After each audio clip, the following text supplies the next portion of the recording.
توێرە نایلەکە بیرە کە ژنێکی بەنگلادیشیە و هەروها خاوەنی توێرەوەی لەم ڕوانگەوە زەرەریان کردووە. ئەگەر ئێمە بۆی نەچینە ناو تەفاسیلەوە ئایا بەڕاستی دەسەڵات هەیە چۆن بتوانێت هەموو ئەندامەکانی لەناو گروپێکە بەسەریەکە یا هیچی کردووە بۆ ژن ئایا دۆزی ژنی بەرەو پێشەوە بردووە ئێمە نەک ئەوەی ئەڵێن بەرەو پێشەوەی نەبردووە بەڵام خۆزگە وەکو خۆی دیوەستاندایە بەڵکو بە پێچەوانەوە زۆر بەرەو دواوەی بردوێتەوە. دۆزی ژن بەهۆی میدیاوە بۆتە گاڵتەجاڕیەک، دۆزی ژن بەهۆی میدیاوە بە تەواوەتی پێچەوانە کراوەتەوە. ئەوەی کە ڕێکخراوەکانی ژنان با بڵێن لە کوردستانە 30 ساڵە لانیکەم 30 ساڵە ئیشی لەسەرەکرێ ئەوەی ڕێکخراوی ژنان ئیشی لەسەرەکە بەڕاستی میدیا هەر هەمووی پێچەوانەکاتەوە.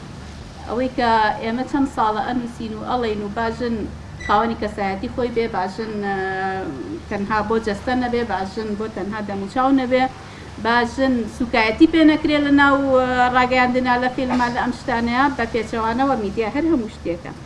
فلیمەکانی ئەم دوایە کە دەرچووە بە تایبەت زۆر بەداخەواڵێم کۆمیدیەکان کە هەر کۆمیدی نین ژنیان بە تەواوەتی کردووە بە ئامڕازێ بۆ گاڵتە پێکردن. یعنی ژنەکە کە لەوێ ئاوەستێ ئەڵێ بەسە چەنە بازی مەکەوە ئیشی تۆ نییە، کە دەداخولی بازێ ئیشەکە ئەڵێوەکەی ئیشی تۆیە. یعنی تەنا بۆ پێکەنین، تەنا بۆی پێکەنینێ بۆ جەماوەر دروست بکرێ ژنەکە کراوەتە گاڵتەجاڕی.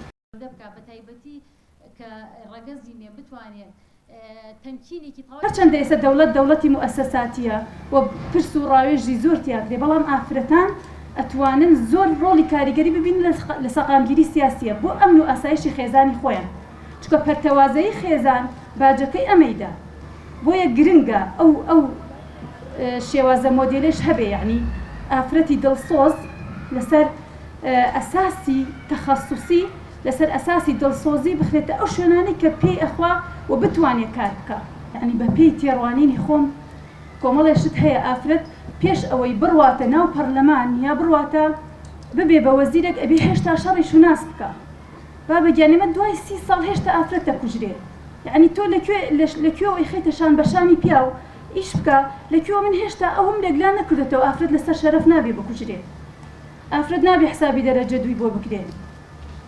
ئافرەت نابێ لێ بدرێ، باشە نابێ ئەتک بکرێ، نابێ یعنی ئێمە هێشتا ئەم شەڕەمان ماوە بیکەین. ئێستا شەڕێکی کێش ئەبێ لە پاڵیا بیکەی واتە ئافرەت ئەبێ شەڕی ئایدۆلۆژیای پیاویش بکە لەسەر ئەوەی کە توانە قودرەتی هەیە وەکو ئافرەتێک ئەنجا شەڕێکی ئەوەش بکە کە بڵێ من وەکو سیاسیەکە توانم بەشدار بم لەگەڵ تۆیە.